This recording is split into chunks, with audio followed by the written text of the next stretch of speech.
Hello, everyone. You must have heard the passionate speech given by Bishop Dixon on March 11th in supporting Chinese Americans protesting against Texas Senate Bill 1477 and 711.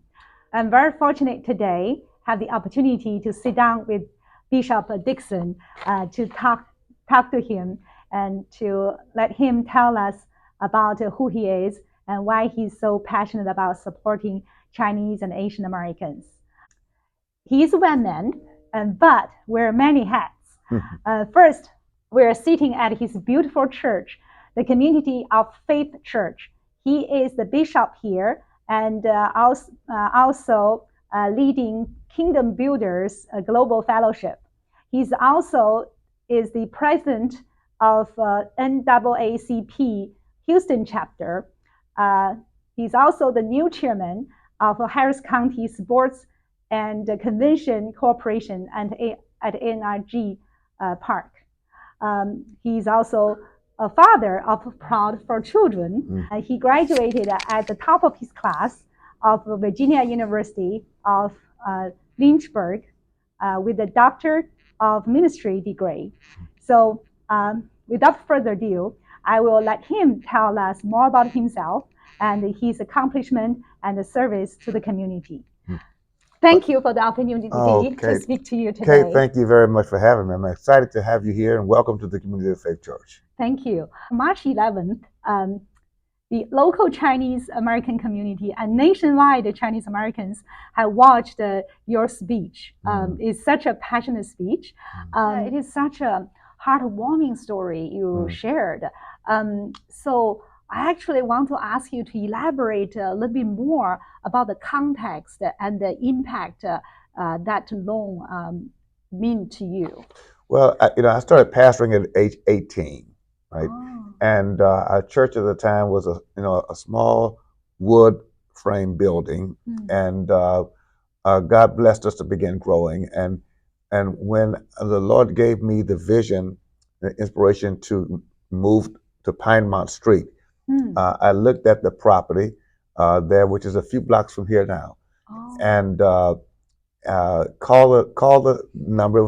Land was for sale, and Mr. Alfred Chen owned the property, and it was listed for $200,000, and that seems like $200 million. Which year was that? This had to have been 1983. I began pastoring in 1981. I see. Wow. And so a couple of years after I'd been a pastor, and Mr. Alfred Chen, who owned it, met me on the property, and we discussed us buying it.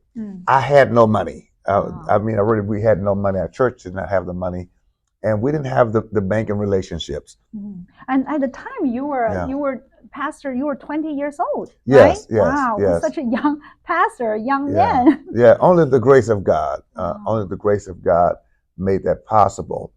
But there's a story behind everyone's success, and that moment in my life was a test of my faith and confidence in God to even dial the number, because I knew we couldn't pay for it, but I just believed God was doing something special.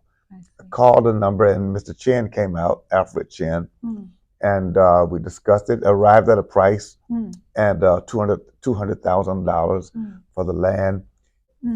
But we didn't have the money, the finances, and he offered then to take me to his bank, which was Asian American National Bank. I see. Located on McKinney Street in downtown. It was Chinatown then, was right next to downtown. Wow. I met there the chairman of the board, whose name was Mr. Bill Wu. I will never forget how gracious the gentleman was. And in that moment, he sat down with me and asked me questions about my life. And after he learned of my sincerity, he believed in me.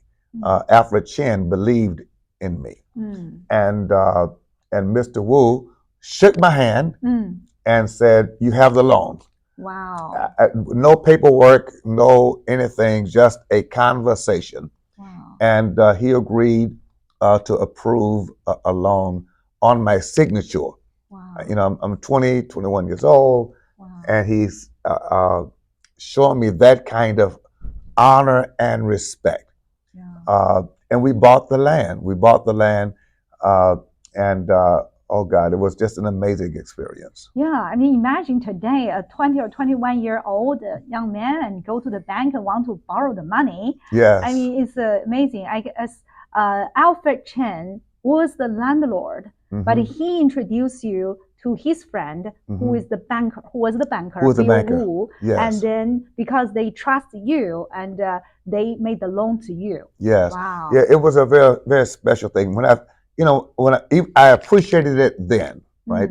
But the older I became, the more I appreciate it because I know how difficult these things can be and how much it meant to have someone to trust you and to believe in you. This was my first time learning how banks worked, right? I've been in the banks. My grandfather, who pastored our church, had worked in a bank, but as a custodian. I see. He was the custodian at Heights-State Bank. I'd never met a banker per se, other than walking in a bank with my mother's father. I met a banker, but I didn't know what they did. I didn't know how boards worked. Right. But for the first time, I met Mr. Alfred Chen, who was on the board of Asian American National Bank, who had influence and relationship with Mr. Wu. Right. And they both trusted me. Wow, that's really someone who can make a difference in other people's life, and they did it. Sure. I remember Mr. Wu saying, Alfred loved God, I love God too. Oh, wow. So then it shows that they were Christians then. Yes. So it was just a very special moment. Wow. Well, thank you for elaborating on those details. We did not get to hear that. I'm very pleased that our audience get to hear the details. And I personally very touched as well because, my last name is W too. Really? Oh, wow. Okay. Wow. On the way here, actually, I was talking to my cameraman, Larry, about how people with the same last name all evolved from Henan province in China. Oh, goodness. Wow. Yeah. That's amazing. Yeah. Thank you again for sharing this story. I think even today, I mean, anyone who may be a first-time homeowner or a business owner or a pastor who want to buy a first spiritual home for the congregation, the loan still means so much to us personally or for our community. It was that property that got us to Pinemont. So just think of the fact that we're here, right, in 2023 because Alfred Chen and Mr. Bill Wu gave me a chance. And that's what life is about. Yeah, thank you. I read online that your philosophy of life is it says the difference you made for others is the only difference that matters, right? Yeah. So can you tell us how you grew up or who have influenced you to have that philosophy? Well, I have to give immediate credit to my parents, James and Carol Dixon Sr., and to both sets of grandparents, my father's parents and my mother's parents. We were raised in a family of givers, understanding that every blessing God gives us is not simply intended for us, but intended for us to be vessels to share with others. And that's the way we were raised. Those were the models that we saw and the messages that we heard. My father's parents believed in serving and served in the church and in the community and beyond. And so did my maternal grandparents. Giving and making a difference in the lives of others was also always held in higher esteem of something you do for yourself.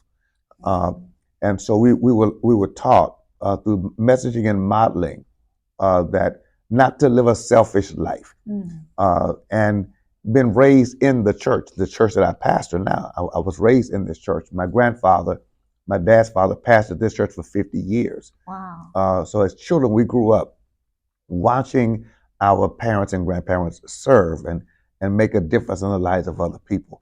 and truthfully. If people miss that, they miss the real fulfillment that only comes from making someone else's life better. That is the highest level. And Jesus himself, who of course is my ultimate model, teaches that in Scripture. Love the Lord your God with all your heart and all your soul, all your might, and love others as you love yourself. So that's the value. Out of all the possibilities you can choose for life, and you chose to become pastor. Was that a conscious decision, or is this like because my grandfather had been, so therefore I become pastor? How did you make that decision? Well, at age 17, 18, I was a senior in high school. My plans were to graduate from high school in 1981 and to go off to college and play football and have a good time. Wow. I was a normal kid in many ways. But I have to admit, it was God himself who had other plans. And our pastor had resigned the church, so the church needed a pastor. And it was only by the grace of God, seriously, that they came to me. I never campaigned. I never asked for this. I didn't sign up for it. But the church was influenced by God himself to ask me to become its new pastor. Yeah. So then you fall in love with it, and then you just continued that? Yes, I obeyed the call of God on my life. And I'm seeking to do that today. Just really to obey the call of God. What is God calling you to do and to be? And God is amazing. He just opens doors wider and wider and wider each time you are obedient to him. So I'm seeking to do that. I see.